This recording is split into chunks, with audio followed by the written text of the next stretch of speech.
Historia, domethënë ai serb, rus, nuk e di kur i përcakton shteti. Po jo, ti si diti, iranian, domethënë ka pasur dhe politikanë që kanë bashkëpunuar. Janë dënuar? Nuk kemi vajtur dhe në proces në dënimit, por sepse ka qenë procesi hetimit i vështirë, mund të kesh bërë Roland. Ka dështuar? Po shiko, ka një problem. Pse dështon? Po, sepse ti mund të jesh spioni i një vendi armiqësor, po mund të jesh spioni dyfishti edhe i një vendi miqësor dhe të shpëton ai vendi miqësor. kështu të ka ndodhur ty te kjo çështje? Ta zëm. Jo, po ti ta zën, ti nuk e thua kot. Tani një gjë këtu se më ka bërë shumë përshtypje dhe u rikthem disa herë. Prandaj them që ky është neni më i mirë, ke kapur nenet më të mira. Jo, po u lexova gjithmonë. Më dilke përdhosja e Republikës dhe simboleve së saj. Po pra se e kam. Hajde ta. Ja, po prit te kjo është shërbimi sekret, se pas ke pasur sa çështje ke pasur? 3 çështje. Si prokuror, te krimet e rënda. Dhe gjithmonë bashkëpunim me shikun, me shishen. Po patjetër, sepse është objekt. Të dënuar asnjë? Të dënuar asnjë. Po kështu në hetim? Në hetim po disa. Sa? Disa shtetas. Disa shtetas. Të gjithë funksionar? Funksionar dhe publik dhe shtetëror. Publik, domethënë mund të kenë qenë biznesmen? Mund të kenë qenë dhe gazetar. Ti ke hetuar gazetar për... Jo, nuk hetoja gazetar, hetoja për spionazh, jo gazetar. Gazetar të cilët me informacionet e tyre disinformonin ose dërgonin të dhëna sensitive në shtete thellësisht armiqësore ndaj Shqipërisë. Po ne gazetar pas kemi qenë të paaftë që sa kemi kapur këtë lajm. Çfarë viti ka qenë kjo? Në periudhën kur 1 vit ose 2 vjet para se të largoi ambasada iraniane nga Shqipëria. Do më thënë i bie... Viteve 2017-18, mos gaboj. 2017-2018, ato vite. Ua, do thënë... Dhe nuk arrit të dënojë kush? Jo, nuk arrit të dënojë askush. Ky ishte dështim për drejtësi? Jo, nuk ishte dështim, sepse ne arritëm të zbulojmë dhe të kuptojmë disa elementë të rrjeteve dhe sigurisht që u ndërtua puna nga shërbimet e caktuara, jo vetëm nga shërbimi informativ, dhe realizuan qëllimin e tyre. Kaq mund të them, janë tema shumë delikate. E kuptova. Falenderoj. Edhe kaq sa po të thuash, po të ishte miratuar kodi i ri penal, të shkonim të dy atje. Tani, me këto, tani, unë kam kapur një gjë tjetër, prodhimi ushqime dhe lëndë të tjera të rrezikshme për shëndetin, dhe thot këtu, kush i prodhon e bla bla bla, burgim nga 6 muaj deri në 4 vjet. Pse kaq pak? Se ky nuk është ai rasti që the ti. Po jo, nuk është ai rasti që thash unë, po duhet t'i shohësh në unison. Prandaj thash ke kapur rastet më të mira Roland. Ore, po si ore ai prodhon, ai e pel neve dhe dënohet me burg nga 6 muaj deri në 4 vjet. Mos ka boj, ke rrethan cilësues aty hec pak poshtë. Kur vepra ndodh me vdekje, vepra kalon. Sa kalon? Jo, nuk e ka. Kjo është e rëndë. Në vartësi të formës së fajit me cilën është kryer, thotë. Po pra. Do të thotë që ka rrethan cilësuar të cilën mund ta shtosh dënimin. Edhe ky është një masë proporcionale në raport me rrezikshmërinë shoqërore që krijohet.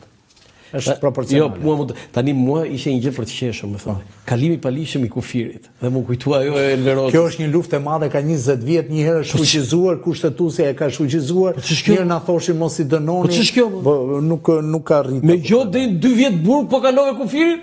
Po mirë, a dolën ata gazetarët?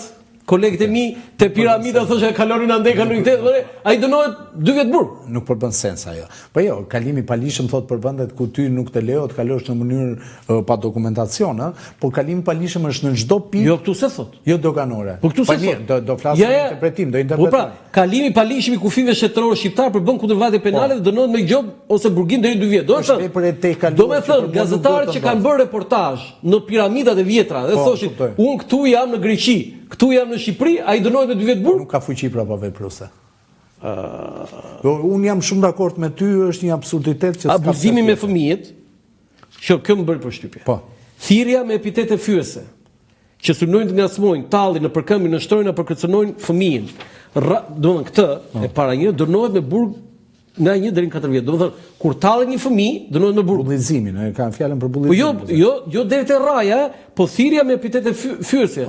Këto qorro kështu ashtu. Këtu jam shumë dakord me fenomenin, me veprimtarinë sociale e cila duhet të kriminalizohet, por nuk jam dakord me mënyrën se si është ndërtuar neni. sepse është shumë subjektive, shumë e paqartë, le vend shumë për interpretime. Prandaj shkon gjua atje ku dhëmbi. Pra po pyes, kush ka qenë gjuhëtari aman të keqen na e gjejmë kush ka qenë gjuhëtari. Sepse ka shumë rëndësi, shiko, e marrim shumë lehtë neve. Ka shumë rëndësi kur të vej nesër në prokurorinë e kushdo rrethi, një prokuror që do marr para këtë kodin penal, edhe thot, më thuaj pak fjalën thirrja për fyerje. Çfarë nuk kupton kjo shok? Ma shpjegon do ti mos se kuptoj dot. E kuptoj. Ti e marr të jetën me artin e fjalës. Ma shpjego pak thirrjen. Se kuptoj fare. Sa ta gjejmë këtë publicitet kemi një ndërprerje të shkurtër, një ndërprerje publicitare dhe kthehemi sërish në studio. Për herë të parë në Shqipëri dhe Evropë, përmes aplikacionit i reja, zhvilluar nga Akinvest, mund të dërgoni para me MoneyGram në të gjithë botën, direkt në telefonin juaj. Dhe kjo do të kushtojë sa gjysmën e komisionit që do të pagonit nëse ju do të shkonit në çdo sportel. Mjafton të shkarkoni aplikacionin e reja për Android dhe iPhone, të regjistrojeni si klient dhe menjëherë do të dërgoni para në të gjithë botën, me MoneyGram vetëm me gjysmën e komisionit. Bëj zgjedhjen e zgjuar, dërgo para me MoneyGram në aplikacionin e reja. Falenderoj, kthehemi në studio, falenderojmë edhe një herë institucionin monetar MoneyGram Akinvest, që mbështet emisionin të kalon këtu në Dritare TV me sloganin transfero shpejt, gjithmonë më shpejt kudo dhe kudo. Transferoni parat me MoneyGram Akinvest. Eugen, vim të ajo që është pjesa më thelbësore të liria e fjalës. Po. Liria e fjalës ka një grup veprash penale të cilat në mënyrë direkte ose indirekte e cënojnë. Do të fillojmë që ke momenti i neni 235, që është prej këtë kodit. Përdosja e Republikës dhe simboleve të saj.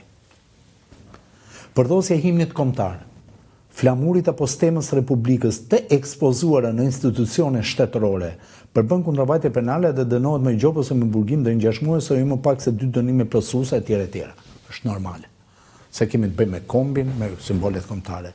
Pika e dytë. Përdosja e Republikës. Dhe këtu jemi okay. Tash ti vazhdojmë. Presidentit, kuvendit, këshillit të ministrave, gjykatës kushtetuese ose sistemit gjyqësor, forcave të armatosura apo dëshmorëve të adeut dënohet me burgim deri në 3 vjet. A mund të më shpjegosh se çfarë i bën të drejtës dhe lirisë së individit ky paragraf? Kushtetuta e 76-s.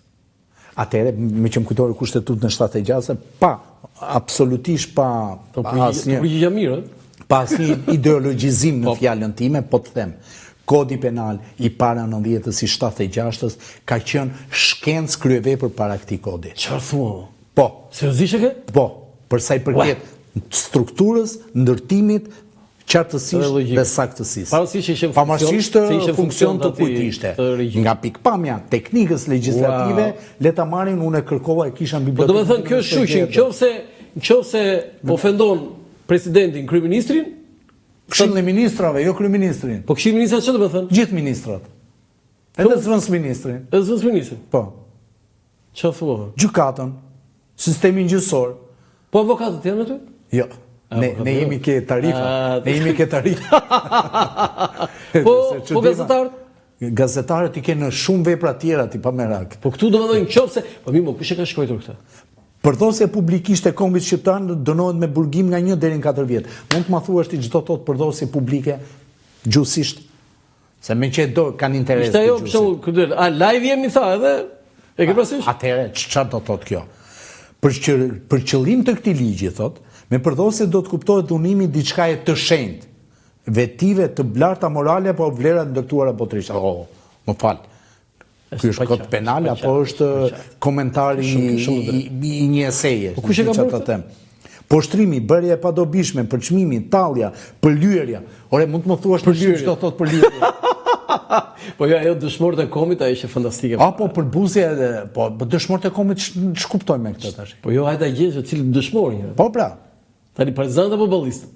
Të gjithë dëshmorët. Po, atë dëshmorë. Atëherë prokuroria do marr listën para, do ketë listën e dëshmorëve, do dëgjoj. Në rast se Rolandi ka folur keq për X, Y.